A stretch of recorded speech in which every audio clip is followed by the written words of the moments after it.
নমস্কার। গল্প পাঠে কস্তুরী চ্যানেলে আমার আজকের নিবেদন বিভূতিভূষণ বন্দ্যোপাধ্যায়ের লেখা তুচ্ছ। আমি সকালে উঠে বসে কাগজপত্র নিয়ে ঘাঁটছি। এমন সময় একটি 13-14 বছরের ছোট মেয়ে রাঙা শাড়ি পরে আমাদের বাড়িতে ঢুকল। আমাদের গ্রামেরই মেয়ে নিশ্চয়, তবে একে কোথাও দেখিনি বলে চিনতে পারলাম না। মেয়েটির এই অল্প বয়সেই বিয়ে হয়েছে। ওর কপালে সিঁদুর, হাতে সোনা বাঁধানো শাঁখা, শ্যামবর্ণ একহারা চেহারার মেয়ে। মুখখানে বেশ ঢলঢল, বড় বড় চোখ দুটি, কানে দুটি সোনার দুল। জিজ্ঞেস করলুম, কার মেয়ে তুই রে? মেয়েটি সামান্য একটু হেসে মাটির দিকে চোখ রেখে বললে, বিশ্বনাথ কামারের। বিশুর মেয়ে। বেশ বেশ, তোর দেখছি বিয়ে হয়েছে এই বয়সে। কোথায় শ্বশুরবাড়ি?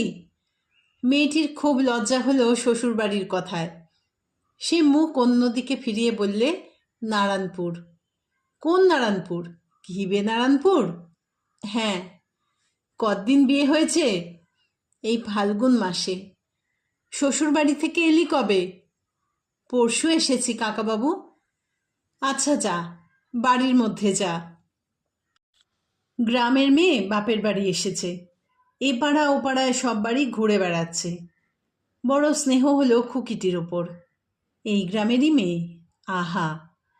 কিন্তু খানিকক্ষণ পরে বাড়ির মধ্যে ঢুকে দেখি মেয়েটি মাঝের ঘরের মেঝেতে চুপ করে বসে আঁচল নিয়ে নাড়ছে। কেউ ওর দিকে মনোযোগ দিচ্ছে না, কেউ ওর সঙ্গে কথা বলছে না। প্রথম প্রথম হয়তো কথা বলেছিল মেয়েরা, এখন আর ওর কাছাকাছি কেউ নেই। ও একাই বসে আছে। কামারদের মেয়ে, তার সঙ্গে কে কথা বলে বেশিক্ষণ? আমায় দেখে মেয়েটি বললে, কাকাবাবু, ও কিসের ছবি? ও আমার ফটো। আপনার ছবি? মেয়েটি এতক্ষণ বিস্ময় ও প্রশংসার দৃষ্টিতে ঘরের দেওয়ালের কতকগুলো ফটো, সিগারেটের বিজ্ঞাপনের মেম সাহেব, ক্যালেন্ডারের ছবিগুলোর দিকে চেয়ে দেখছিল। পল্লীগ্রামের ঘরের দেওয়ালে অবনীন্দ্রনাথ, নন্দলাল, যামিনী রায় বা রেমব্রান্ডের ছবিও বেশি টাঙানো ছিল না। ও মেম সাহেব কি করছে কাকাবাবু? সিগারেট খাচ্ছে।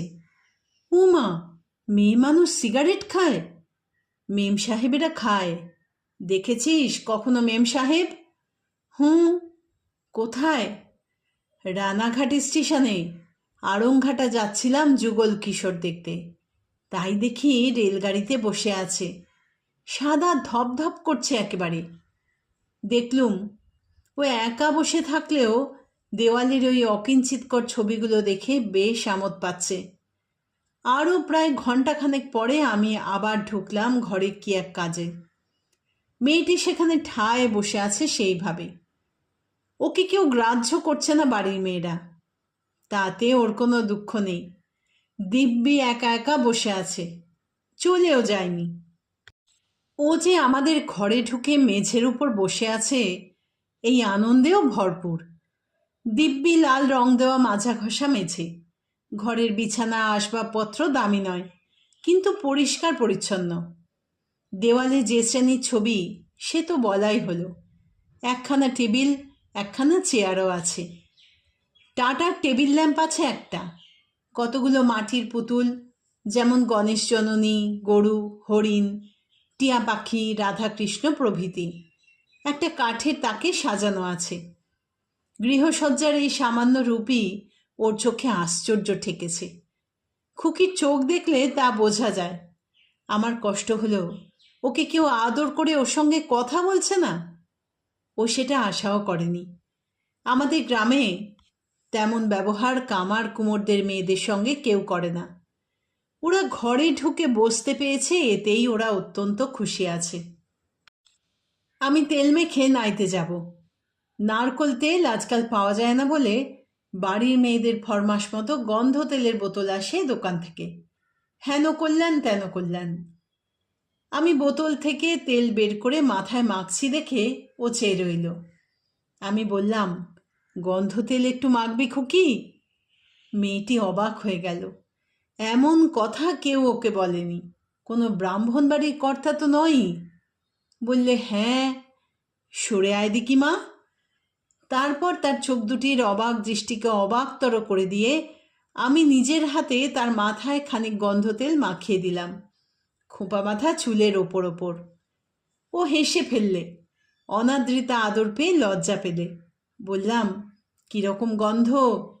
চমৎকার কাকাবাবু। কী তেল বল দেখি। জানি না, খুব ভালো গন্ধ তেল। ভারী খুশি হয়েছে ও। বললে, আমি তাহলে কাকাবাবু? বেলা হয়েছে। এসো মা, আবার এসো একদিন। চলে গেল খুকি। কতটুকু আর তেল দিলাম ওর মাথায়। কিন্তু কি আনন্দ আমার স্নান করতে নেমে নদী জলে। উদার নীল আকাশে কিসের যেন সুস্পষ্ট সৌন্দর্যময় বাণী, অন্তরের ও বাইরের রেখায় রেখায় মিল। চমৎকার দিনটা, সুন্দর দিনটা।